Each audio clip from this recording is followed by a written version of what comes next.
Hey guys, it's Bella and welcome back to my channel. So today we are fresh-faced and fabulous because I'm going to be doing a get ready with me story time video, and oh my goodness, I'm so excited to finally be able to tell this story. It has been a year that I have been waiting to tell you guys this story, but I had to go to court, so I didn't want to tell the story and like jeopardize my court case or anything like that, and now I can finally talk about it and I'm very excited. And I wrote notes because this is the third time that I have tried to film this video, and turns out I'm really bad at telling stories coherently. And also I'm really excited because I put a little cast on my earrings to match my cast, except I put it on when I still had a white cast and now I have a black cast, so it doesn't really match, but at least they're still casts. Anyway, let's get started. And if I don't tell you guys a product, which I most likely won't, I will mention it all in the description box for you guys. Okay, so today's story time is about my batshit crazy landlord. Isn't that fun? So when we moved in, everything seemed fine, but you know, hindsight is 2020. When you are like applying to rent a place here, you have to send them pay slips to just prove that you have the money to be able to rent the place. And we've done this every single time we've rented, and Kerry and I are no strangers to renting. This is our fourth place we're renting, I think. This one. The house I'm talking about is not the last house, it's the house before that. And we started renting it in November of 2017, and we rented it for a year. As usual in the rental application, Kerry and I both submitted our pay slips, and yeah, so that's normally where it ends. They just accept our pay slips and say, okay, you guys can afford the rent. This landlord did not stop there. She wanted me to explain to her exactly what it is that I do and exactly how much money I make. And then that wasn't enough for her either. She wanted an email from my accountant telling her exactly how much I make, exactly what it is I do for a job, and like how I make money from my job. So right after that, we got accepted to rent the house and everything was fine. There was a few little issues with the house, but nothing that like greatly affected us. You know, like there was some stains on the bench top, and there was a wobbly toilet seat, and the grass at the yard was totally overgrown and full of weeds. But again, nothing that like greatly affected us. But it is important to the story. In our year of living there, we had an inspection every 3 months, and the landlord wanted to come to every single thing ever at the house, whether it be inspections, whether it be repairments. She even came when they had to just replace a toilet seat because it was wobbly. Like, she came to everything. And you know, that was no skin off our back. We didn't mind. I mean, like, would I do the same thing if I owned a house? Maybe, who knows? Never did we get any comments on those inspections. You know, they never told us to fix anything, never told us that anything was wrong, except for one time when they told us that the top of the fans were dusty and that we just need to clean them. And so everything was going really well. Towards the end of our tenancy, the dishwasher like opening and closing mechanism broke. So basically we just couldn't close the dishwasher. So they got a repairman out to fix that, who told us that it was just a maintenance issue. They also gave us a statement saying it was just a maintenance issue and it's bound to happen. The dishwasher was halfway through its life already. It was like 4 years old and they have like a lifespan of 8 years. A little while later, the rental agency contacts us saying that the landlord wanted us to pay for the dishwasher repair. It was only $150, but we just told them that we weren't like prepared to pay for it because we had a statement saying that it was just a maintenance issue, and the landlord is the one who's supposed to pay for maintenance issues to be fixed, not the tenant, because it wasn't our fault. Then they came back to us and said that the reason it broke, or the reason the landlord believes it broke, was because we slammed it. And we were like, what? Like, we have a statement. This should not even be an issue. But anyway, we just responded and said, look, you know, the repairman said it was a maintenance issue. We've never slammed the door in our life. And then we didn't hear back from them about that. It was getting close to the end of our tenancy. They told us that they were going to let us extend the rent if we wanted, but there was like this whole massive new construction next door, which obviously just would not work with what I do for a living. So yeah, we declined and started looking for another place to rent. It was getting close to our rent being up, so we got a handyman in to just fix up everything basically. I always get a handyman in at the end of my tenancies to fix up even things that were there before we moved in, anything that falls under wear and tear.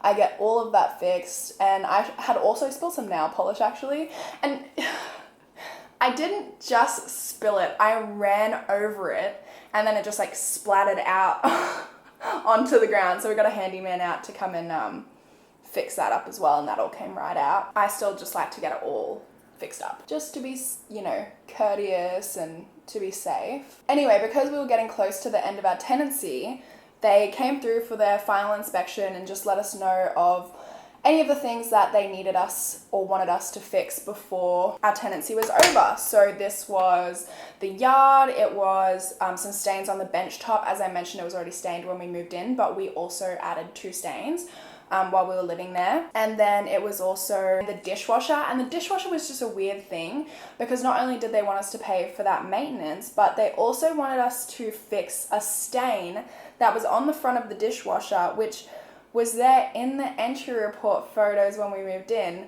that they took and they provided. So we also fixed the stains on the bench top. It just must not have been sealed properly or something, or like, I don't know, maybe it was just like a cheap material because it shouldn't stain that easily. It stained so easily. It even stained when we left an egg carton there for no more than an hour. Like, it was ridiculous. Luckily those stains came out easily, but there was just 2 stains left that were like these brown stains that, I don't know, they looked like they'd been burnt in somehow, and that was the same stains that were already there, made by the owner when we moved in. Now, originally we weren't going to pay to fix this because we believed, and my parents believed as well, that we shouldn't have to pay because clearly it's a wear and tear issue. The bench top is not sealed properly. There was already stains when we moved in. But I decided to go ahead and get it cleaned anyway because I hate confrontation, I hate arguments, and I thought it would just be easier to pay to get it fixed than to deal with anything else. So the real estate agent recommended someone. They also said that they could book it and then they would just invoice me later. And I was like, okay, great. Did the owner want to go halves and she can get her stains fixed while we get our stains fixed? If not, you know, we're not prepared to pay for her stains to be fixed, so you'll just have to get them to go around her stains. And they said, yeah, they'll go around her stains because she doesn't want to pay for it. And I was just thinking, I don't know, that just kind of really says it all, doesn't it? It just, it's like they wanted to get their knickers in a twist about these stains, but they weren't even prepared to go halves and get rid of their stains. You know what I mean? So, the yard. And this was the main thing, actually. And this was also the one thing that we were not prepared to budge on because we had gone above and beyond. But yeah, we were not going to budge on this because when we moved in, there were so many weeds. The grass was overgrown, and we emailed them and let them know. We were like, hey, you know, the grass is super overgrown, there's a bunch of weeds, can you come and fix this? And they were like, no worries, we'll get someone out there. So they got someone out there who just mowed over it. So they didn't de-weed it, they didn't treat it, nothing. So of course, over time, the weeds are gonna go back. They slowly kind of deteriorated the yard, and that was just through no fault of our own because we did everything to look after the yard. We mowed it frequently, we had sprinklers out there to water it, you know, we looked after the yard. Yet they wanted us to replace the entire lawn, to completely like dig the whole thing up and then re-turf the whole thing, which would just be giving it back to them in like way better condition than they gave it to us. And yeah, when we moved in, it was definitely greener than when we moved out, but as I said, not our fault, and we'll get more into that, you know, in the story. So we paid for a gardener recommended by them, and they got the gardener to de-weed it, to treat it, and to mow the whole thing and tidy it up, which is more than they even did for us when we moved in. Fuck, I love blush, by the way. But we were just not gonna pay to re-turf the whole lawn because, I mean, it's expensive, and we just didn't feel that we were in the wrong. Here's where it gets juicy. I was going a few days before we were due to move out to meet my dad there so that he could kind of have a look around the place, so we could pick up anything that we missed. Like, for instance, we left our mowing, what do you call it there, a mower? We left our lawnmower there, so we had to go pick that up. And Dad was just gonna have a look at the yard, and he also got an independent gardener to come and have a look at the yard as well, because the real estate agent had gotten a quote to, you know, re-turf the whole yard, and it was ridiculous. It was a ridiculous price. So yeah, we got an independent gardener to come and have a look at it, see, and tell us whether or not they believed it was our fault, if it was the weeds, if there's anything we could have done to prevent it, and also to get another quote for the yard, you know, our own quote for our own records, especially to see if they were trying to rort us with their quote, even though we weren't going to pay it, but you know. I got there before my dad, and there was a car in the garage, which was weird. And at this time it was 3:30. There was an entry report for an air conditioning man. That's it, just an air conditioning man. That was from 10 till 11 a.m. I got there at 3:30 p.m. to a car in the driveway. Nobody should be there 4.5 hours after the entry report is finished, right? Imagine my surprise when it turns out that that's the fucking owner at the house. Like, it is illegal, it's trespassing, and she shouldn't even have a key. The keys should be with the real estate agent. So I don't know if she had a spare key or if the real estate agent gave her a key, which I doubt because it's illegal. I asked her why she was there, and she said that she was there for the air conditioning guy. And then, in the same sentence, she admitted to having been at the house multiple other times with no entry report. Illegally. Trespassing. Was in my house. Not only illegal, but just like a massive violation of privacy. One of the occasions that she admitted to being there on was the Thursday, just the week before. And I asked her why she was there that Thursday. I was like, hold on, why were you there on Thursday? And she was like, oh, I was here because there was an open home. And I was like, I know specifically that there was not an open home because I had to cancel it because I had people coming to the house. So, digging a hole. Anyway, after I said that there was no entry report for Thursday and that there was no inspection on Thursday, like a open home inspection, she just kind of stumbled on her words a bit and then just kind of moved on. And I'm not one for confrontation. I can be a massive pushover. I just don't like to argue with people. And I'm just like a very I don't know, I'm kind of like a hermit. I don't know, I'm scared that I'll say something that's silly or incorrect. I was just hoping that my dad would get there while all of this was happening so that he could say something, because I know that I wouldn't and that he would. As these things go, my dad was running late. After that little interaction, she proceeded to start abusing me and yelling at me, which was really fun for somebody who doesn't like confrontation and doesn't like to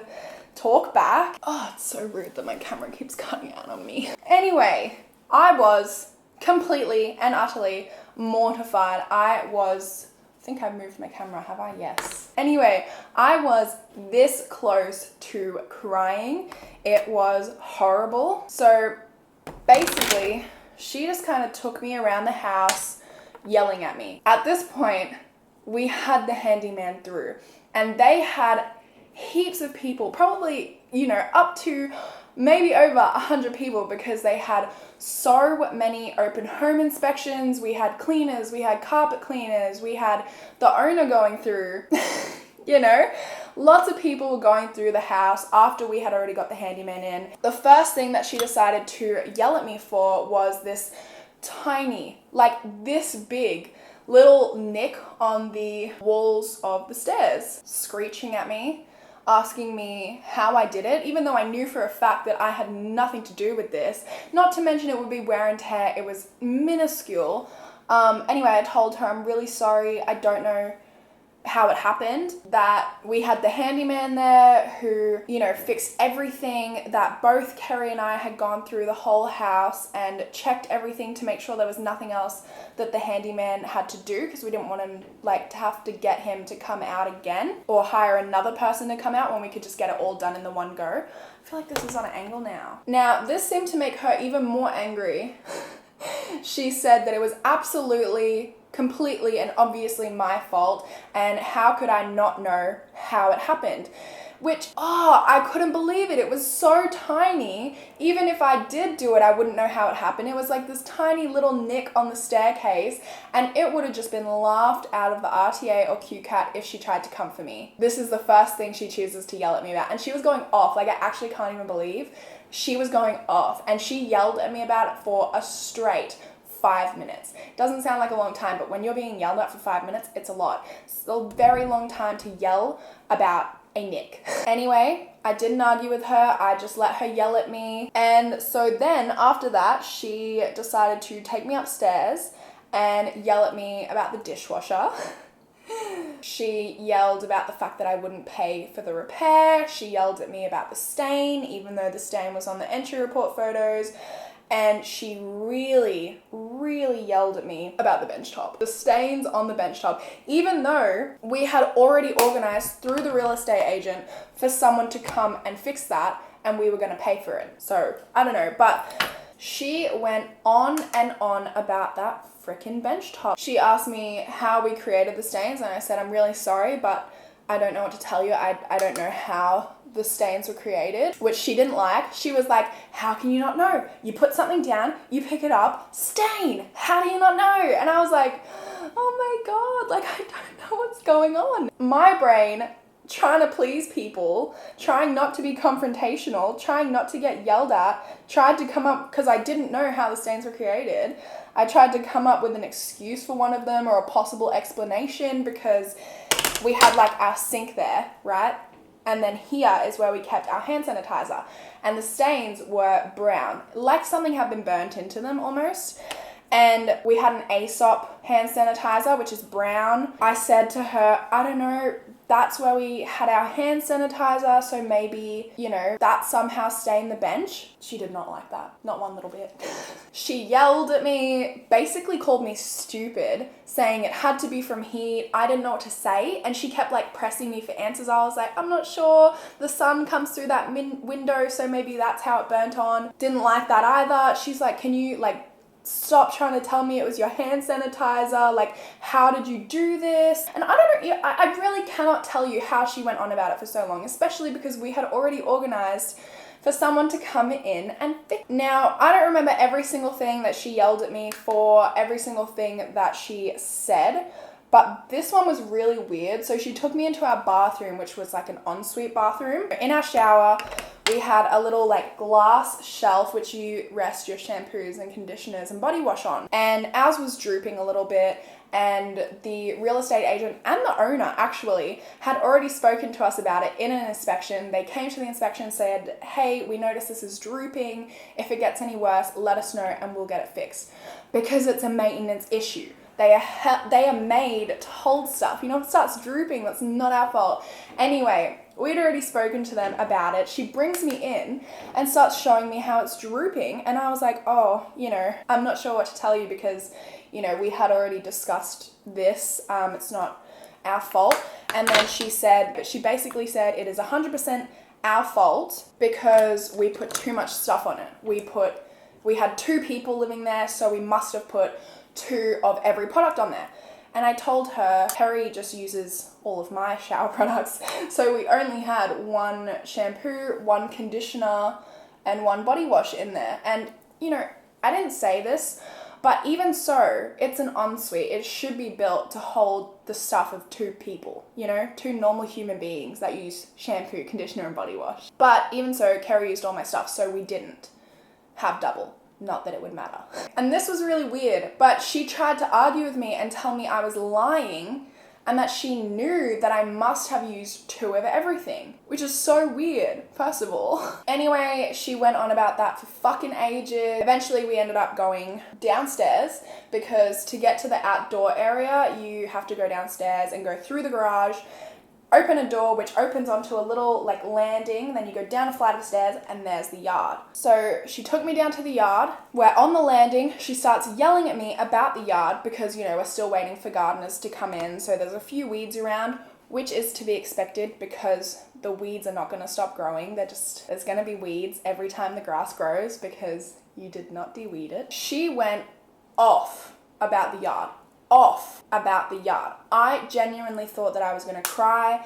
It was just like one of the worst experiences I've ever had. I just kept texting my dad being like, hey, when are you gonna be here? She ended up walking down the flight of stairs. I didn't follow her because I didn't know what was going on. She didn't ask me to follow her. She just, mid-yelling, started walking down the stairs into the yard. And, you know, from the flight of stairs, you can see the whole yard better than if you're even standing in the yard. And she turns to me and she's like, well, are you going to come down here or not? So I followed her down. She yelled at me some more.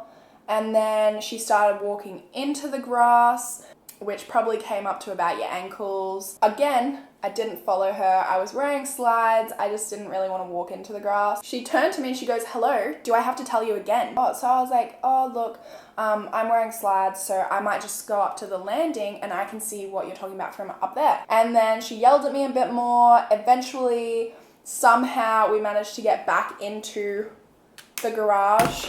This all went on for about 35 minutes of me just getting yelled at. I know I have repeated myself a million times in saying that I got yelled at, but it was genuinely crazy. Yeah, and unfortunately as well, my dad was running like half an hour late. So after she yelled at me in the garage for a little bit, I was just over it. Like, I did not want to hear anymore. I was so done. Just needed to end this whole thing.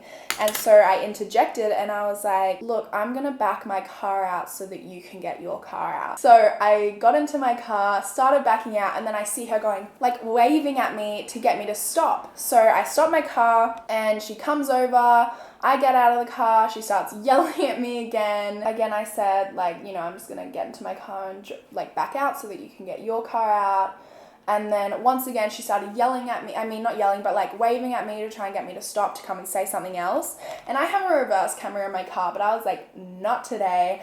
And I just like looked back, like as if I needed to look back to reverse. Backed my car out onto the street to wait for her. Well, not wait for her, but yeah, wait for her to back out, which took surprisingly long for somebody who had lived there. It took her literally like 5 to 10 minutes to back out, to the point where I thought maybe she was standing there waiting for me. So I look around the fence, sure enough, she's coming, but just like a turtle. And while she was backing out, my dad got there. I didn't tell him anything that had happened until after she left, because I was like, you know, it's done. I don't want to deal with it anymore. And yeah, once she was gone, so my dad saw her there as well. Once she was gone, I told my dad what had happened. My dad was furious, and we wrote an email to the real estate agent just telling her that we went to the house today and that the owner was there and that she had admitted to being there on multiple other occasions. The real estate agent basically said, oh, sorry, not sure why she was there. We'll make sure you have an entry report from now on. Also, a funny side note, while Dad and I were there, we noticed, so we had moved out a little bit before that, but we still held the lease, held the keys, and we were coming back to get people in, like, you know, handymans and stuff.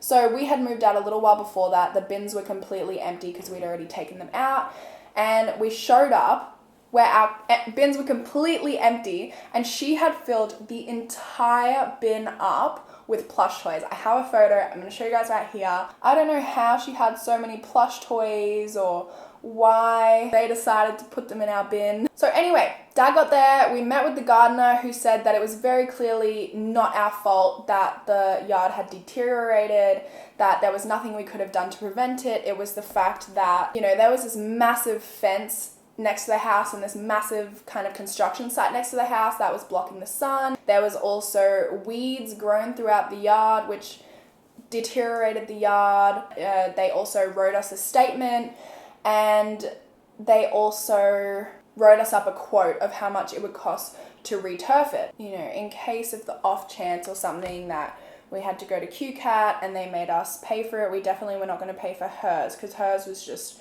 an exorbitant amount. And after that, Dad and I went down to Oxford Street to get some food. My neighbor was there, so we lived in like a townhouse. So we were number 5, number 4 was there at the same place getting food, and they said, you know, how's the moving out process going? And they were really nice neighbors. Like, yeah, they were like, how is the moving out process going? And I was like, you know, It's not going well, just becoming a bit of a hassle, and I didn't even tell her that we were having problems with the landlord or anything, and she said, you know, I've heard from other tenants in the townhouse, like the complex, that the landlord of your house is crazy. A few days later, Kerry and I brought the keys in on the day that our lease ended, and we thought this was gonna take all of 5 minutes. You know, we just have to give the keys back and go.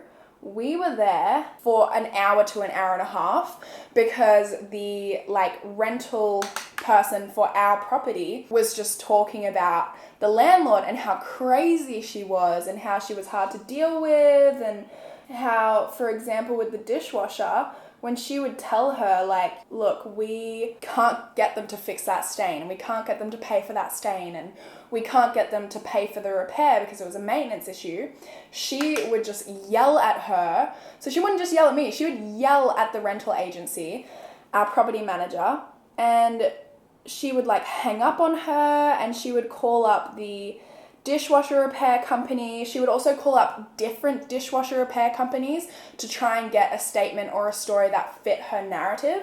And when they wouldn't, she would yell at them and hang up on them too. So, I mean, she was on another planet. A few days after we hand the keys in, we get an email saying that they were claiming our entire $2,600 bond to the dollar, to the cent. So part of that, they'd put in this massive bill for the lawn, which is, you know, why we had our own quote. And then they'd also put on there that they wanted us to pay for the dishwasher maintenance, so the $150. So they left out the stain, and then they also had a third thing that was miscellaneous repairs, but they didn't actually say what exactly those miscellaneous repairs were. We went to the RTA to dispute this and say that we don't agree to give our bond away and we want our bond back, which then had to go to a mediation with the RTA, where we basically went on a phone call with myself, the property manager, and a mediator from the RTA. And this was just the most ridiculously long-winded process ever. I mean, we didn't even get the mediation call until 4 months later. And in that 4 months between the mediation call and, when we filed it and when we moved out, we were trying to, we weren't trying, but we were getting in contact with the RTA, trying to find out what the miscellaneous repairs were, but they didn't put down specific miscellaneous repairs. So the RTA didn't know, nobody could tell us what this thing is that they didn't tell us about. It wasn't until the call took place 4 months later that we found out that this miscellaneous repairs were some scratches on the floors. And this is weird because, one, they had never ever brought up these scratches, not in any of our inspections, not when we moved out, not on our exit report, although they actually didn't even give us an exit report until after this mediation call. They never ever told us about it. So first of all, we didn't know about it to rectify it, didn't know about it to argue it. They had people move in 3 days after we moved out. They didn't have timestamp photos, so it's it could have been them, it could have been there before we even moved in. They didn't tell us or the RTA, and they didn't have time-stamped photos of these scratches to even prove that it was us. So it was just it just seemed like a money grab, really. I don't know, to be honest, it just seemed like they took those 4 months of not telling anyone what this miscellaneous repairs was to just kind of pull something out of their ass to get that full $2,600 bond. And this is why, looking back, it seemed weird that she needed to know exactly what I did and exactly how much money I made. It just seems like a cash grab. Mediation call went really well for us. Even the mediator, who was meant to stay neutral, was seeming to side with us and agreeing with our points and, kind of telling the real estate agent, what are you doing? So at the end of the call, I just went out on a limb and they were like, are you prepared to give us any money? And I was like, look, we are prepared to pay you $500 just because, and this is no admission of any wrongdoing, we do not agree to any of the things that you are claiming.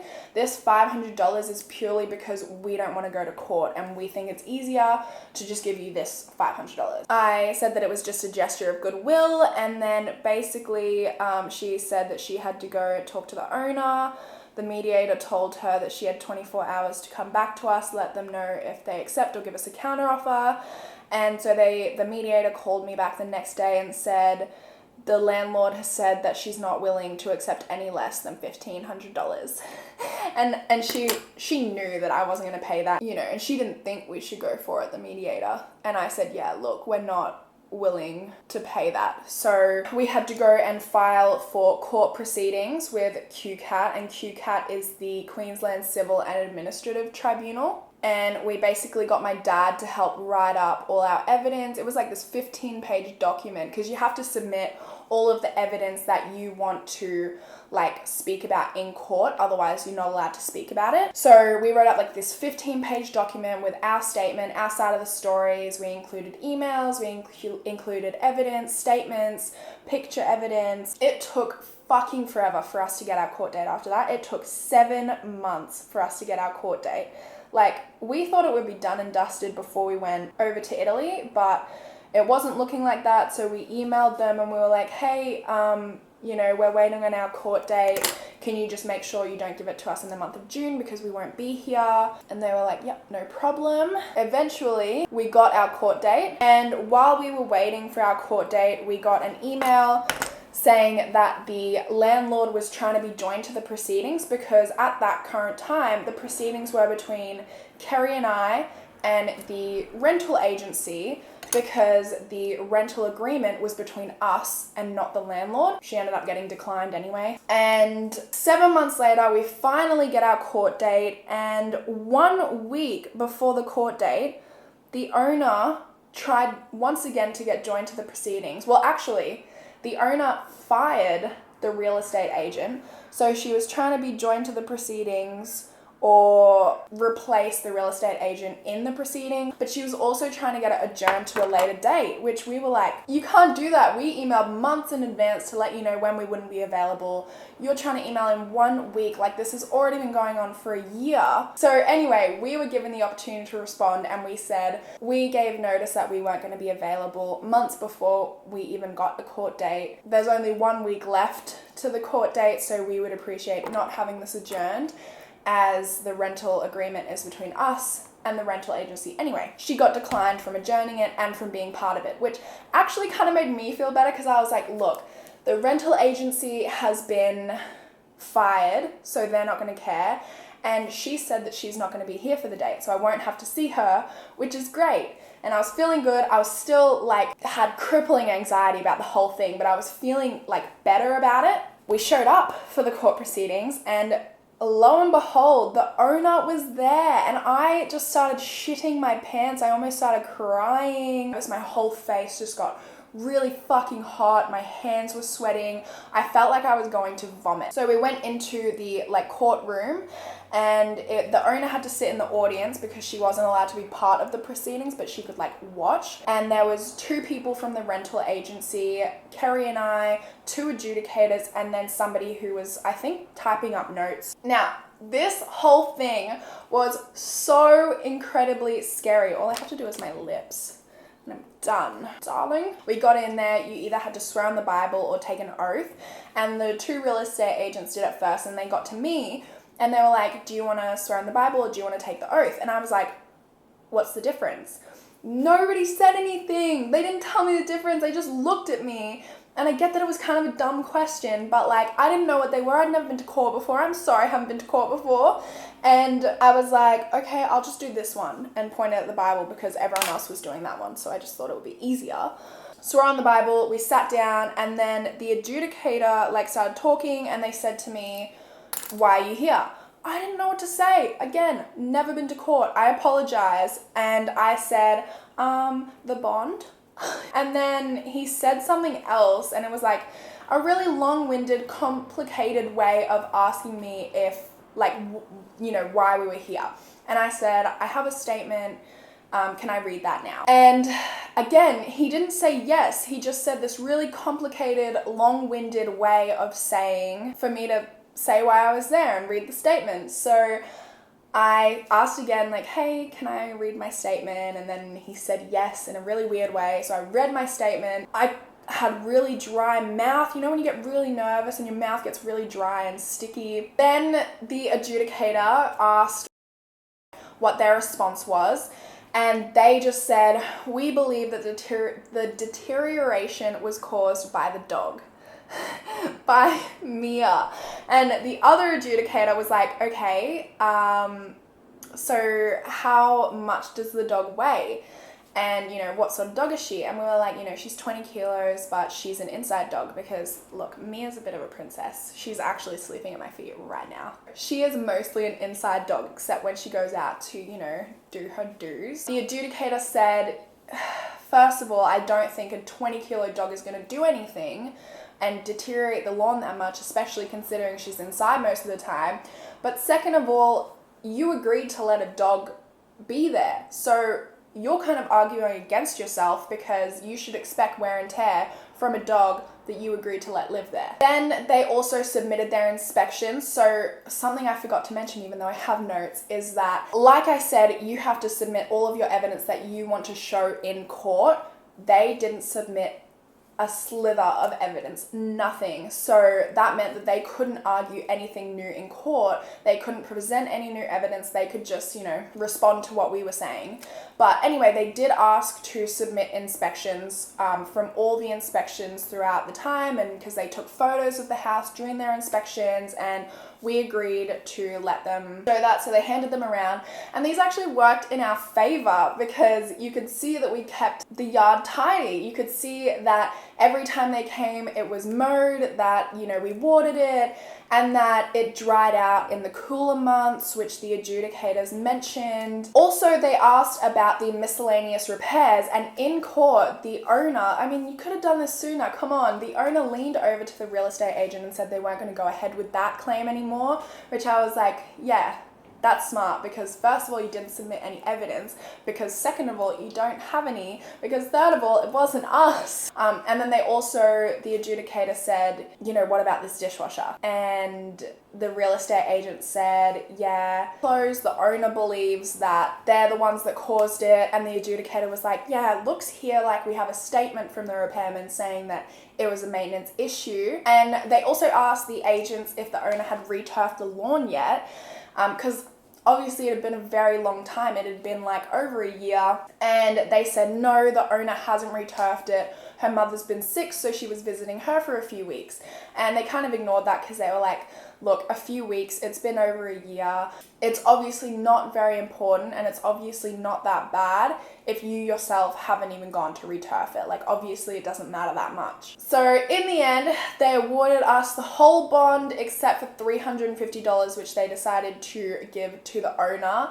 They said they didn't believe it was any fault of our own, that it was wear and tear, but they felt bad that it had deteriorated a little bit. I was so happy because I offered her $500, and I was going into this just hoping that she would get less than what I offered. That's all I wanted. So she could have gotten more money, not had to go through this entire year giving me literal crippling anxiety, and walked away with more money. So yeah, they said that it was no fault of our own. But yeah, I hope you guys enjoyed my little story time. I hope you enjoyed the makeup look, the get ready with me, and all the products will be down below, and hopefully I'll see you guys in my next video. Bye guys!